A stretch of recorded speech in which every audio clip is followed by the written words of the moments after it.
Os direitos que são garantidos à pessoa com transtorno do espectro do autismo estão previstos basicamente na Lei 12.764 de 2012, bem como na Lei 13.146 de 2015. Bem, os principais direitos garantidos às pessoas com transtorno do espectro do autismo no que tange ao direito à saúde dizem respeito ao atendimento multidisciplinar e à garantia do diagnóstico de intervenção precoce. Em conjunto, esses direitos, não só a pessoa com transtorno do espectro do autismo, mas as pessoas com deficiências em geral, são importantes para que você possa ter o melhor atendimento de forma mais breve possível e, consequentemente, você aproveitar uma janela de oportunidades que normalmente acontece durante a primeira infância, durante os primeiros anos de desenvolvimento de todo ser humano. Portanto, ao conseguir ter acesso a um diagnóstico e à intervenção precoce com uma equipe multidisciplinar devidamente adequada, você consegue ter maiores chances de conseguir aproveitar tanto as potencialidades do desenvolvimento do ser humano, como também atender às melhores necessidades que aquela pessoa com deficiência e, consequentemente, que pode ser uma pessoa com transtorno do espectro do autismo, possa vir a ter. Além disso, é importante destacar que no campo da assistência social, um dos maiores pontos de suporte a essas famílias é o benefício de prestação continuada, que é instituído por uma lei que trata sobre a questão da assistência social, a Lei Orgânica da Assistência Social, e que prevê a possibilidade de concessão de um benefício de um salário mínimo para famílias que tenham renda per capita até 1/4 do salário mínimo. É um auxílio significativo para que essas famílias possam ter acesso a uma série de outros direitos e, portanto, esse conjunto de direitos, tanto no campo da saúde quanto da assistência social, são essenciais para a abertura de outras possibilidades de inserção no campo da educação, no campo do mercado de trabalho e, consequentemente, na garantia de direitos. O grande desafio, em que pese nós tenhamos uma série de direitos já resguardados às pessoas com autismo e às pessoas com deficiência, diz respeito à implementação e fiscalização da realização desses direitos. Portanto, é muito importante o empoderamento da sociedade para fazer valer esses direitos, inclusive dos setores, do empresariado. Por exemplo, nós temos o direito à garantia de prioridade de atendimento, que está previsto no artigo 9º da Lei Brasileira de Inclusão e que pode ser tirado do papel pelos próprios setores empresariais ao colocarem uma placa de identificação de atendimento prioritário que leva a essa conscientização social.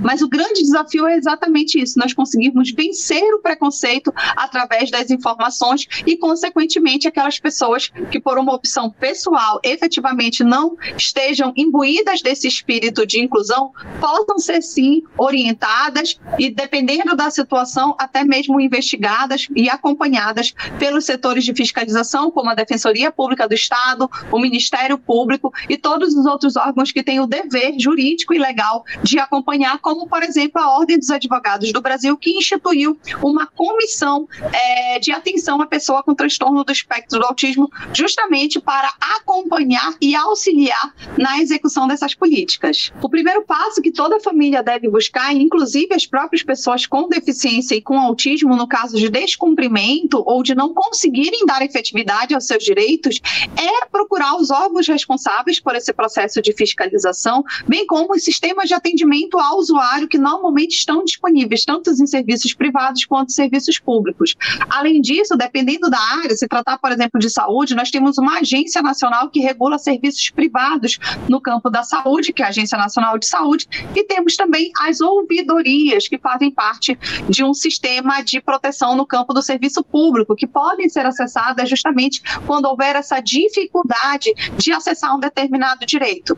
Com 1 ano e 3 meses, eu vi a dificuldade que meu filho tinha no desenvolvimento dele. Ele demorou para andar, ele não falava, não balbuciou. Então eu comecei a procurar os especialistas, neuropediatra, fonoaudiólogo. Em se tratando de legislação, nós temos algo concreto para a gente buscar os nossos direitos. Houve avanço? Houve. Como é que eu acessei esse direito? Hoje o meu filho ele faz as terapias especializadas devido a eu ter que lutar, recorrer a esse direito. Então eu tive que judicializar um processo para que meu filho tivesse acesso às terapias especializadas. A importância é que hoje, aos 9 anos de idade, o meu filho ele fala, né? até então ele não falava. Então, a partir dessas terapias especializadas, houve um avanço significativo no processo de desenvolvimento do meu filho. Então, eu posso te dizer que foi, de fato, a partir dessas legislações vigentes que me oportuniza brigar pelos direitos. A caminhada, ela está sendo muito lenta. A velocidade com que o transtorno está aparecendo na sociedade, né, os números estão aumentando. E a expectativa é que no futuro cresça ainda mais o número de autistas na sociedade.